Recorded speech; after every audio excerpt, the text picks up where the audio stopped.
riba. Why did this happen? Because the difference between real money and paper money, money which is sunnah and paper money, is that money which is sunnah is money in which the value of the money is in the money. Someone should teach that to the Saudis. Go teach it to the Saudis who want to teach Islam to all the rest of the world. Go teach it to the Saudis. The value of the money is in the money. The definition of the paper money is that the value of the money is no longer in the money. And so the value can be changed. Every time the value is changed, the value goes down. What happens when the value of money goes down? The first thing is that there is a massive transfer of wealth from the masses to that predatory elite, which in this case was the government, Uncle Sam. The masses lost half of their wealth, almost half. That's the first thing that happens when the value of the paper money goes down. What's the second thing that happens? The answer is this. I worked for the whole month. I got my salary in gold. Could buy a camel. Took it home. Put it underneath the pillow. Took it out after 5 years. You could still buy the camel. 10 years, you could still buy the camel. But when I get my salary in paper now, you can buy a camel, take it home, put it underneath the pillow. A few years later, when I take it out, can't buy a camel anymore. Can only buy a jackass now.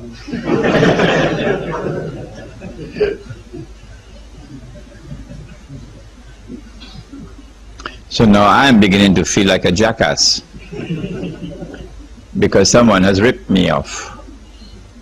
Where did my money go? If you could answer that question, where did your money go? Who took your money? And how did they take your money? You would understand the game that they're playing.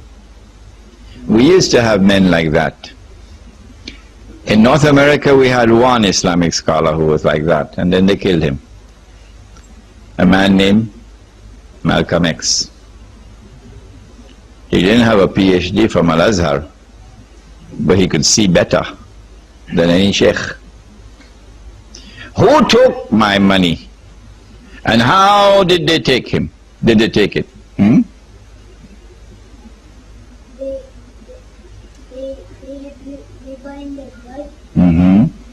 They had riba in their blood. They used a blanket when Shaitan was in their blanket. All right, you come close by me here. MashaAllah, he's a brave boy, eh? Sit down.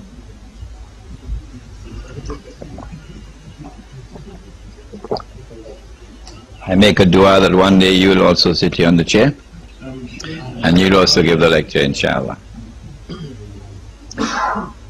A few years later, I take the money out of my pillow. Can't buy a jackass anymore. Can only buy a goat. A few years later, can't buy a goat anymore. Can only buy murgi, dajaja, chicken. I mean, you got to eat a lot of halwa not to be able to see that this is haram. But the distinguished muftis of Islam still have to declare that this paper money is haram. The rip-off has taken place. The thieves have looted everything. Our people are now in miserable poverty, destitution, imprisoned in that poverty. كَادَ الْفَقْرُ أَنْ يَكُونَ كُفْرًا. said the Prophet ﷺ, that this poverty and destitution can lead a people to kufr, and that is what is happening in many parts of the world. But the mufti still cannot see that this is haram. You will not get a fatwa from the mufti that this is haram, much less to get a fatwa from the mufti that this is riba. How is it taking place? They started with gold, paper being redeemable in gold.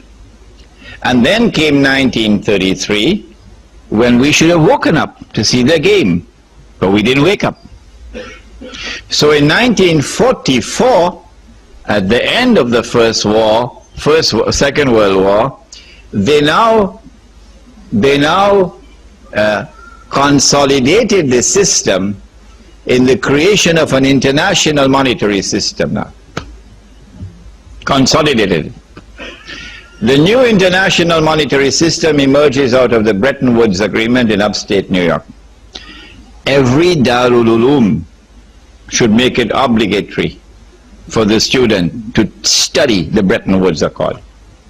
You must study the Bretton Woods Accord to understand monetary economics today, so you can understand the subject of riba. Is it taught in the Darul Uloom? No, it's not. At Bretton Woods, what did they do?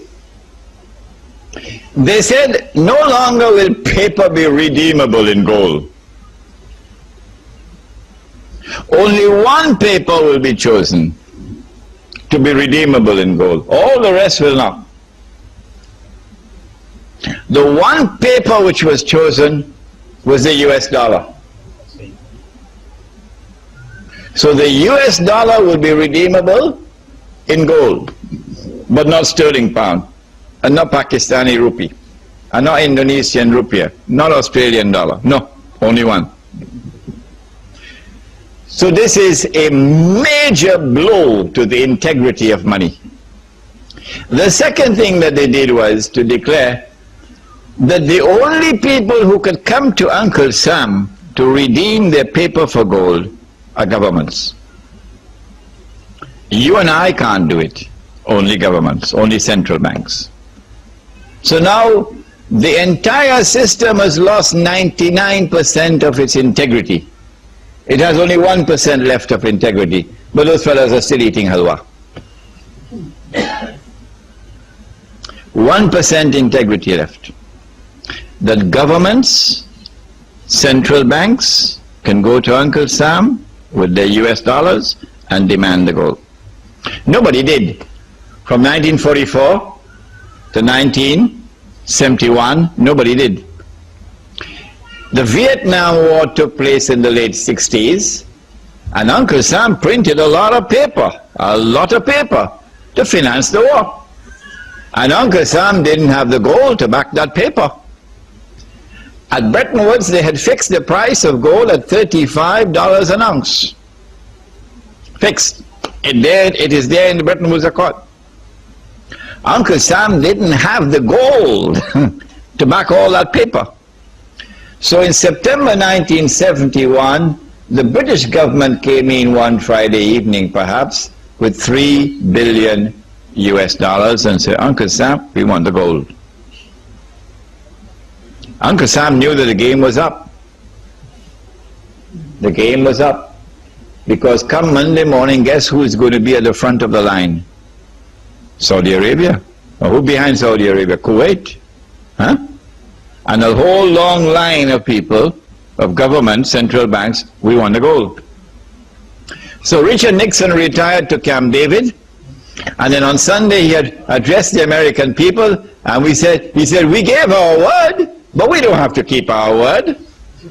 We gave our word, but we don't have to keep our word. We will no longer honor our obligation under Bretton Woods to redeem paper for gold from central banks. And so since September 1971, this may be news for some of you who have been eating halwa, since September 1971, there is no legal link between paper and gold. It's gone. Now all that they have to do, those who want to rule the world, All that they have to do is to take control of money. Anyone who takes control of money can rule the world. And you know that when the Messiah comes, the prophet Isaiah said that when the Messiah comes, he will rule the world. But they rejected the Messiah. Say, "Na'udhu billah min hadha, he's a bastard." And then they said, look, he died on the cross, so he couldn't be the Messiah. And then the prophet said that Allah will send into the world one who will impersonate the Messiah, Al-Masih al-Dajjal. In order for him to impersonate the Messiah, he will have to rule the world from Jerusalem. If you want to rule the world, you have to first rule the world of money.